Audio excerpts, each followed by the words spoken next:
what I would encourage, parents or even just adults as they're sorting through this to be able to affirm the biological sex that they have, and yet that biological sex can be expressed in lots of different ways. Welcome, everyone, to Breaking Bread, the podcast brought to you by Apostolic Christian Counseling and Family Services. Excellent to have you along, as always. Craig Stickling, Brian Sutter with me today. Thanks for being along, guys. Glad to be here. Such an important topic today. Today we're going to talk about gender. And, I just even mentioned that, and everybody knows that this is a relevant topic and one that needs to be addressed, and one that we're really seeking answers, we're really seeking understanding, and depending on one's experience. It can be academic or ethereal, something that our understanding or posture to this particular topic about gender is really informed by the news and our culture and that type of thing. And for others, it's very, very personal. It's in the family, it's in our own experience, and those types of things. So glad for both of you brothers to be here just to help provide some help, hope, some clarity. Yeah, no, I think it is. It's one of those topics that there's a lot of stirring around it, and therefore it's important for us to be thoughtful about it and to recognize those different audiences that you've mentioned there, and to begin to define some of these things, and hopefully give ourselves some things to hold on to as we try to sort through some really complicated issues. Good to look at. I just think of the verse there that talks about wise as serpents and harmless as doves. And a topic like that requires a good blend of both, and Jesus also being grace and truth. And so there's a lot of opinions on this topic. So look forward to our conversation on this, Matt. And really want to do it respectfully. And I know you brothers have that same heart too. That we don't intend to oversimplify this matter. Right. Craig, you're in the public schools. Craig, what are you seeing? There's nothing new under the sun, and I haven't seen anything new, but you see things that come in that the students are trying to manage and relate and figure out. And this is certainly one of those things. There's a question of where do I fit in? And that's a huge need of kids, isn't it? Do I fit in? Am I part of this group? Am I part of that group? And this area has created another group in that sense that kids are trying to figure out how do they fit in, which maybe wasn't necessarily something of our age to have to figure out, but it is today. And it's just another element I see kids trying to figure out, where do I fit in on this? That's really interesting. So you've really expanded this to say, well, this is a age-old matter that's playing out in this particular issue. And the age-old matter is, where do I belong? Yeah. Who am I? Yeah. How do I fit? How should I relate to myself and others? Yeah. Right. Yeah. And you look at it just from a straight up, adolescent mindset of, boy, do I like who I am right now? And I can look over and look at this person or that table at the lunchroom or this group of kids and go, I think I would like to be there if I could. Yeah, and I don't know this I would imagine one of the very first two categories a person does put themselves into is male or female. I'm just even thinking of my own children as they grow up. One of the first things is they realize that, I am a girl, or I am a boy. Brian, speak to gender. Speak to what it is we're talking about. Yeah, I think it is. It is one of those places where, in many ways, in today's world, we are giving a lot more options than what we have historically. And I think this would certainly be one of those places where, a generation ago, it was just, boy or girl. And now all of a sudden there's these other categories. Okay, what does it mean? How do I define what it means to be a boy? How do I define what it means to be a girl? And historically, that would have really been, done from the body. And now culturally, that's shifting more into the mind and the emotion and the experience. And again, it just creates a lot more categories. And then as you're, observing the lunchroom, like Craig just mentioned there, you start to say, well, where do I fit? And then they're just trying to sort through all of those things. So one of the hopefully advantages we can bring out in this podcast is provide some definition. All right, so one word is dysphoria. We hear that a lot, gender dysphoria. All right, either one of you, take that word on, that term on, help us understand what it means. So gender dysphoria would really be a diagnosis. So in the counseling world, we operate from the DSM, and that basically gives all the diagnoses that could be given in mental health disorder, anxiety, depression, all those sorts of things would be in there. So one of those is called gender dysphoria, and basically what that means is there's confusion or this distress around their biological sex and what they would feel internally. So some, they don't experience any distress around, being biologically male, but they would say they identify more with a female. So if there's no distress, then you don't actually fit that. But if there's oh no, there's this mismatch and that creates distress, then that's what's called gender dysphoria. So if you hear that term, which I would say more and more you hear that in the news or in articles and things like that you would read, that's what it's referring to. Now, even in your unpacking of that definition, you mentioned biological sex as well as, I think, experience. Yeah. All right. So I think probably some important delineation needs to be said with these two categories. Right. Say a bit more about that. So biologically, that would be like when we enter the world, you're going to show up with a body that's either got male parts or female parts, and, you've got the XX chromosomes or the XY chromosomes, and those kind of biologically define whether or not you're a male or female. And that's kind of how things have always been defined. And now we're moving into this space where there's called gender identity. So that's really more based on what you feel. Do you feel like you're a male or a female? Do you experience things that you think are more consistent as a male or a female? So there's the biological, physical part element, and then there's the experiential kind of emotional part. That's more of the gender identity and kind of what's kind of new on the scene, if you will. So, Craig, you mentioned the age old. Brian, you mentioned new on the scene. Yeah. Craig, speak a little bit to dysphoria. Is that something that's been around forever? And so what is the same and what is changing, I guess, is my question. I would think that looking at yourself and feeling comfortable with who you are, even in the dynamics of my gender, isn't necessarily going to be something new. I can think back even when I was a kid and certain kids that we were with at school, right? There are some that might be the old phrase of, oh, she's more of a tomboy, or the boy that would just be, he just wasn't in all the rough, tough sports, that type of stuff. He preferred just some other venues and avenues. And those aren't necessarily new. I think just as we look in the lens now, there's a lot more, as Brian said, there's a lot more choice now that's woven into this than what was before. And so now we're trying to navigate all these other pieces of the puzzle that are adding to maybe the distress that would have just been an assumed one, but now all of a sudden there's a lot more to consider for kids. It's almost the meaning we make of those experiences, which is a bit new on the scene. Kids come in with all sorts of different body types and personalities and expressions of how they process emotion and how they share, and we come in with a beautiful mix. Right? We're all wonderfully and fearfully made, and yet we also manage and deal with the imperfections of this human frame as well. And there's so many different things that students and kids are bringing in, and just to watch that and just to see how that plays out and how there's kind of a growing piece as well as the maturity piece happens, and to see where do I fit in, where do I become comfortable with who I am and my nature and my temperament, my personality as well. In every nucleus of our body, we have got XX chromosomes if we're female, or XY chromosome in terms of a naming in every cell of our body. So that's what you mean biological sex plays itself out in our physical body. But I get a sense you're using gender differently. And I think that's one of the nuances, I think, as well, that is changing. Words change, meanings change. Sure. Speak to gender. How is that being used today, and how should we understand it? Well, I think at large in society, gender is really being expressed related to what you prefer and how that gets expressed based on your preferences. And then therefore, your gender becomes more in line with what your preferences are versus what you are biologically. And could we say even beyond preferences, their felt experiences? Right, very deeply felt. Like they're not like peripheral things, for some at least, like very deeply felt experiences and emotions and draws that get pulled a certain way. For some, that's very, very real, yes.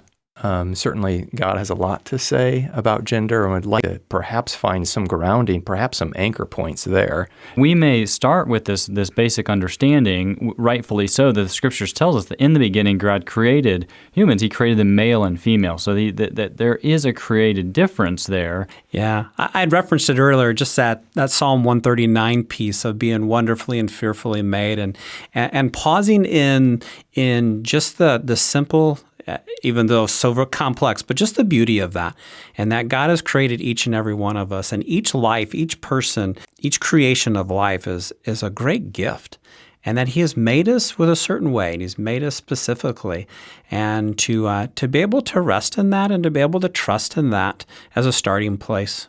Well, you mentioned there Genesis chapter 1 and 2 in creation, where it would seem that God does a lot of His creative work is through division. He divided the light from the darkness. Right. He divided the firmament from the earth. Mm-hmm. He divided these things, and we see another division in male and female, creating this division which worked beautifully together Right. to a beautifully composite whole. Speak to the beauty of what God's designing here. Yeah, and I think in that division, it's actually bringing order to what otherwise is chaotic. And so I think sometimes in that where we bring clarity and categories, it can be quite helpful and is a beautiful thing. And again, I think one of the things we have to be careful with is making those categories more narrow than what the Lord has. But in many ways, those categories can be quite expansive, but there's a beautiful freedom in some guardrails in those categories. Well, can we say that the categories that you're espousing here are narrow in the sense of being male or female? Exactly. But the categories of expression might be wider. Oh, I think that's really well said, that you can live out what it means to be male, and it can look very different. For one, that might be planting a garden and flowers, and for somebody else that might be being out in the woods and hunting, and the ways that is expressed is very vast. While there's not a spectrum of being created male or female, there is a spectrum of expression of the biological sex God has given me. Oh, I think so. Say a little bit more about what you mean by that and why that's important today to understand. Yeah. Well, I think it is like if we have too narrow of categories, I think what we do is we accidentally force people to say, because I have this interest or this desire, therefore that means something about my sex that actually is more about their expression. And so, for example, we can have fairly strict, gender roles. Like, this is what males do, this is what females do. And certainly I think there's a place for that. I think the Scriptures do that. But I think there's not nearly as much of that as what we might, nowhere in there does it say who takes out the garbage or who's in charge of cooking and those sorts of things. And to be able to allow that for there to be freedom and not to too narrowly define that in a way that actually is really harmful for folks. Craig, this is what you were speaking to, of celebrating the person and perhaps their expression of gender without jeopardizing the gender itself. Yeah. I love just the idea of we're created with such interests and talents and abilities, right? And to be able to have that freedom of expression, to be able to recognize that someone might prefer to do more of this or someone might prefer to do more of that. So now you've inspired me, Craig, to think about my expression of my maleness as a unique expression. Certainly there are some stereotypes I fit with malehood, Sure. but there are some that I do not. But that doesn't necessarily jeopardize my manhood. Right. And I need to understand that based on what you're saying there, Craig. Yeah. And, we can say that, wow, as a mature, healthy male, that you have a good balance of that, right? But we look at some who maybe they're struggling with that balance, or maybe they're struggling with stability, or maybe they're struggling with, am I loved? And that sense, either through God or through the people in my home or my family. And there's that uncertainty and that struggle that's there. And what that does to being able to understand, hey, this is what I like to do, and that can be okay to do those certain things, right? And just, Brian, you mentioned the chaos of that earlier, and sometimes in the chaos, that just creates a whole new level of frustration and struggle that I think was probably always there, but now our culture has given us a different lens of what to be confused or struggle or challenged with. Or how to make the meaning that we're trying to make. Right. And I'd like to, Brian, go back to what you had mentioned about where gender roles and where they come from. You mentioned, who's cooking and who's taking out the trash is not biblical, but they are gender roles at some level. Sure. So where do gender roles come from? How should we be thinking about these scripts that we live our gender out? Yeah. And I think that's one of the big debates that's maybe underneath all of this. Some would say that those really kind of come from social pressures. And if you remove the social pressures, then all of those things disappear. A lot of the research that would actually be in kind of European countries that are a little further out in front of us on this are actually saying in cultures where they've tried to remove some of those cultural pressures, that they actually see more of these things show up more consistently, which is really fascinating. And if that's true, then what it's telling us, there's actually something innate in us that kind of moves us towards certain preferences. And I think that's important to acknowledge, while at the same time recognizing if you line up 100 men, you know what, you may have 60% of them that have this natural tendency, but there's still the 40% that aren't going to. And if you have 100 of those different categories, you're going to fall in the 60% on some and the 40 in the other. And so just like to not be fearful of that, but also to recognize, there is maybe a norm here, and you're going to fall in the norm with some and outside of the norm with others. I think from a Christian worldview, we would certainly say that some of these natural tendencies come from somewhere, and the fact that we've been created by a creator, and he's put some of those norms within the different genders, and to be able to see that as a beautiful thing, while we also have compassion towards those that maybe struggle with this, like, well, where do I fit in this? And we all kind of have this hunger of like, am I normal? And if you look at yourself on a certain spectrum and you find yourself in the minority, how do you sort through that and make sense of it? You're really calling the community up here. Because we do kind of we're somewhat stewards as a community, as a culture, aren't we, of what it means to be a man and what it means to be a woman. And if we're wrong on that, that is the margin of really a lot of harm in people's lives, right? Yeah. Especially as you speak into someone's identity, right? Being referred to only by one marker, right?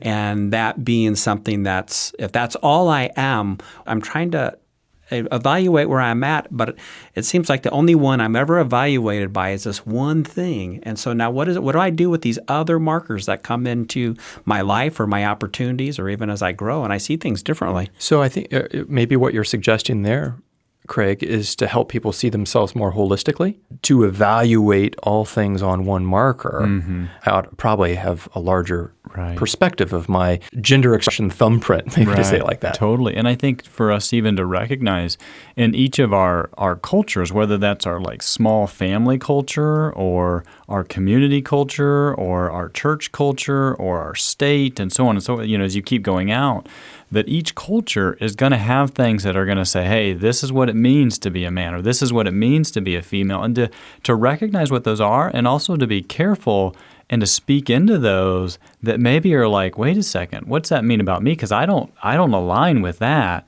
But that doesn't mean that you don't fit into this category, right? This gender category. I'm just thinking right now of my grandkids and just watching them go through, my little 3-year-old grandson. I mean, it's like he wants one thing, and that is trucks.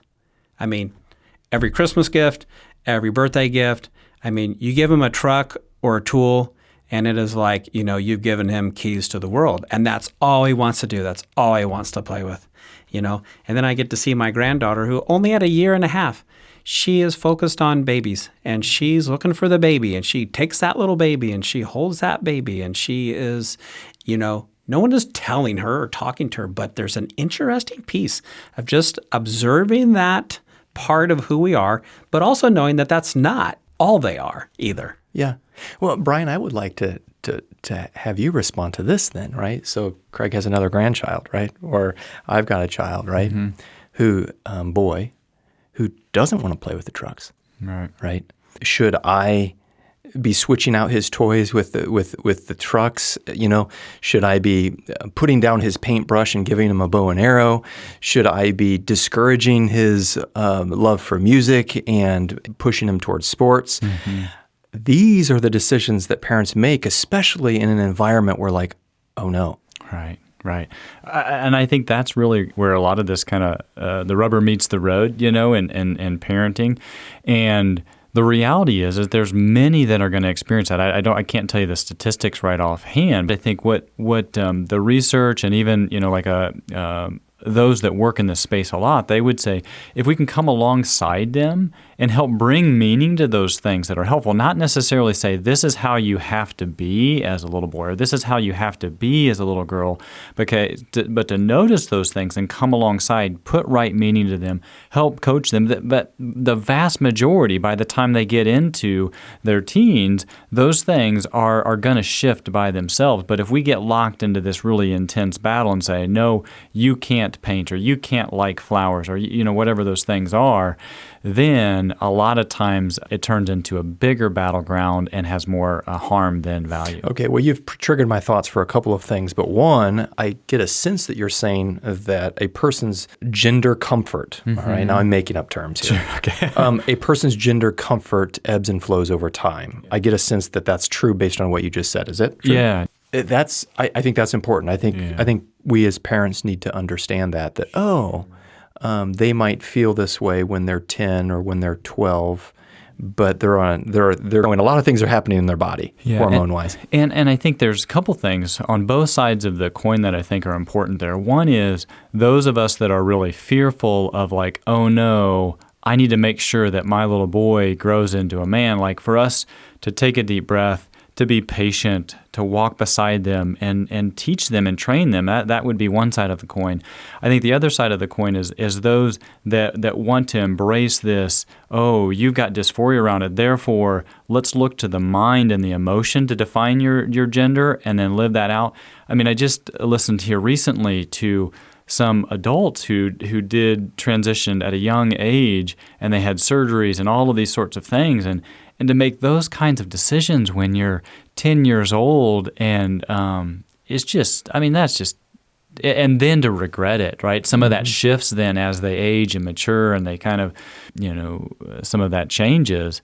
Just so painful to hear some on the other side of that. And so I think it's both on both sides of the coin to think about. What I would encourage, parents or even just adults as they're sorting through this to be able to affirm the biological sex that they have, and yet that biological sex can be expressed in lots of different ways, and that's okay. I think sometimes we would see expression as just something that we can change automatically, and I don't think that's really the way it works. In many ways, God's knit us together. We have different preferences, and that's part of that expression. To make space for that, but also to do so in the guardrails that the Scriptures give us, whether that's for us personally or as we walk beside others, I think would be something to think about. I think I found, too, just coming back to the ability to communicate and to create with our kid, with our child, the ability to share into some of these things. And to think about a young person to be able to say, I'm not going to go home and tell mom and dad that somebody at school or we read or we saw a clip online about this gender, thing that happened or this celebration or expression that was outside of what we're normal to. And to be able to create that communication with our kid, that it is okay to talk about, that it is okay for them to share their questions, their thoughts on that. And we have to set that up. I believe that as mom and dads, we have to build that we want to be able to speak into, be part of that conversation with our kids and to create that environment that they can speak about those things. I really appreciate both of you, brothers, sharing on this just hugely important topic, and we haven't nearly been exhaustive, and there's a lot left unsaid, and hopefully we'll have more opportunity to say more, to speak into this space. So thanks to each of you, and to our listeners. Just know that, man, these are challenging days that we live in, aren't they? And they really do cause us to think carefully, to think critically. To what is the Word saying? What is God's intention? But there was a level of peace that came to me through this conversation, and that is be able to celebrate celebrate God's gift that's been printed in all of our cells of our gender, of our biological sex, but yet at the same time celebrating that biological sex in unique, beautiful ways, which we would call our gender expression, right? And to do that to God's glory, I think, is His intention with male and female created He them. So, thanks.